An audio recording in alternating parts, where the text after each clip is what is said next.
Good evening, everyone, and welcome to the TV6 Digital Desk live stream. My name is Molly Birch, and I'll be taking you through a recap of today's headlines. This stream runs every night starting at 8 to 7 Central Time from Sunday to Thursday. Feel free to comment and ask any questions you have in the chat as you feel like it, and I'll do my best to answer those questions as we go and after the stream as well. With all of that business out of the way, let's take a look at our first story for tonight. In continuing coverage, we now know the name of the Marquette County Jail inmate accused of injuring two corrections officers Saturday morning. Ray Johnson from Negaunee was arraigned this morning. He faces 3 felony charges for assaulting an officer and a misdemeanor drunkenly disorderly charge. If convicted, Johnson could face up to 4 years in prison. Johnson has posted his $25,500 bond. The court entered a not guilty plea on Johnson's behalf. A probable cause conference is set for Thursday. And Michigan's firearm deer season opens in 6 days. The Marquette County Sheriff's Office Special Operations Division says now is a good time to refresh your hunter's safety and firearm knowledge. They say firearms have to be stored unloaded and locked, and ammo has to be stored separately. This is also a requirement based on the safe storage law that was passed in April. Most firearm accidents happen within your home, so make sure that your firearms are unloaded and your ammunition's kept separately. The Special Operations Division encourages hunters to enjoy the season and to keep safety at the forefront. And Kingsford High School hosted an American Red Cross blood drive earlier today. The drive was organized by the Kingsford High School National Honor Society. Students and community members gathered in the library to donate from 7 in the morning to 4 in the evening. NHS Service Chair Maya Watkins says it's important for students to chip in during a blood shortage. The blood can stay in the community here or it can be sent out throughout the region. And it is so important because there is a blood shortage right now. So even in communities as small as ours, it's important to have donations like this and get people to sign up, especially students. About 80 donors gave blood during the drive. And November is National Epilepsy Awareness Month. TV6's Michael Sobek shows us how one NMU student is pushing awareness on campus for the disorder.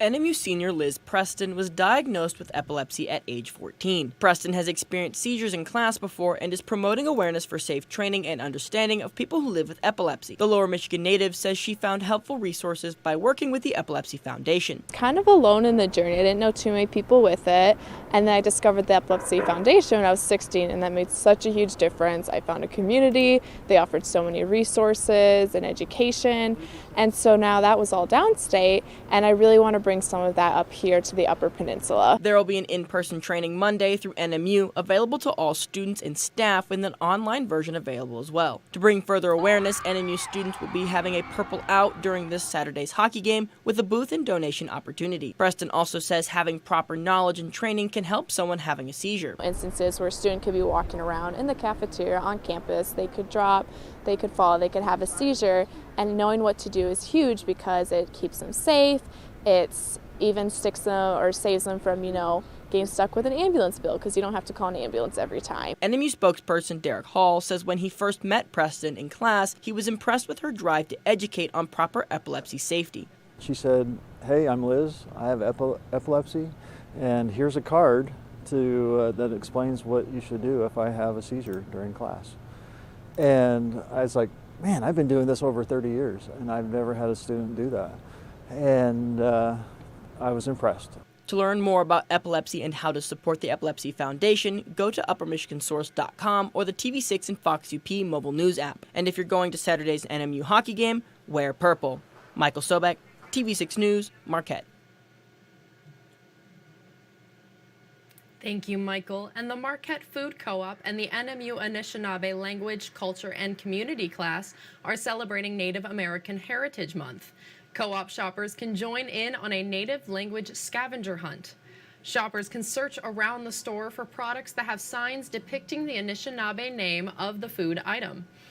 Marquette Food Co-op Outreach Director says the food with signs all preceded European colonization in the area.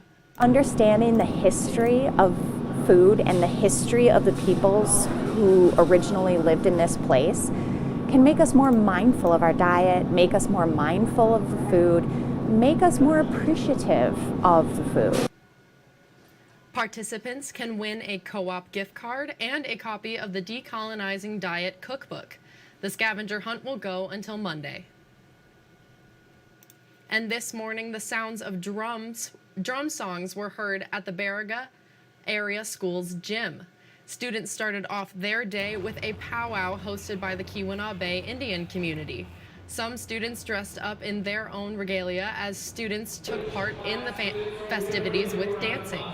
The CEO of the KBIC says there were many activities on display for students. We're really educating everyone on what type of dancing is going on, what kind of drumming is going on. There's some different kind of special dances, and really it's educational as well, providing some insight into the culture. The superintendent of Baraga area schools says there are already plans in place to host a powwow for the spring semester. And a ribbon-cutting event was held this morning for a new waterfront walk in downtown Houghton. Formerly walkway down to Lakeshore Drive. The creation of the walkway is part of the Lakeshore Drive parking deck removal project. It includes stairs, ramps, and even electronic advertisement boards at both ends. However, according to Houghton's city manager, there is still work to be done. It's substantially complete, which means it's almost done. There's a lot of little details, a lot of things, but we didn't want to wait another week because we'd be standing here in the snow instead of it just falling on us. Some of these details include parts of the building's flanking the walkway that need to be removed. Work on the project will wrap up for the winter next week and continue in the spring. As of today, Lakeshore Drive is now fully open to two-way traffic. And athletes tested their skills on Suicide Hill today, but they weren't ski jumping. The Ishpeming Ski Club hosted the 8th annual Run the 90. Ishpeming Ski Club and Superior Land Ski Club members, raced about 1 kilometer up the grinder. The kids typically run up Suicide Hill, but the snow and rain over the past few days made that unsafe. After Run the 90, the Ishpeming Ski Club hosted a pumpkin roll, where the kids rolled pumpkins down the hill to see whose could go the fastest. Organizers say the hill isn't an easy one to run. It's a fun challenge. We ski it all winter, and it's kind of fun to run it when there's no snow, too. The record for the fastest time up Suicide Hill was set by Julian M. in 2017 with a time of 1 minute 12 seconds. And for our final story tonight on the TV6 Digital Desk live stream, there's a record show in Marquette this weekend. Jeff and John's record show is back at the Ordock Brewing Company for its final show of the season. There are thousands of new and used vinyl records, CDs, posters, and cassettes for music lovers to comb through. Folks can even trade their old records for new favorites. Jeff says the record show has something for everyone who loves music. It's just a lot of fun. We're looking forward to seeing any and all people, all ages, all interests. We love talking about music and records. We've already had some people stop by and trade in dozens and dozens of records that they weren't listening to for some new ones to take home. Jeff and John's record show will be at the Ordock Brewing Company today until Sunday from noon until close. And that's all the stories we have for you tonight. Be sure to tune in on Sunday night, where I'll be here in the same place at the same time. That's 8/7 Central Time with a recap of Sunday's headlines. If you have a story idea you think we should report on, feel free to contact us at any time. These are a few easy ways to get a hold of both myself and others in the newsroom. And again, you can contact us at any time. We would love to hear from you and what's happening in your community.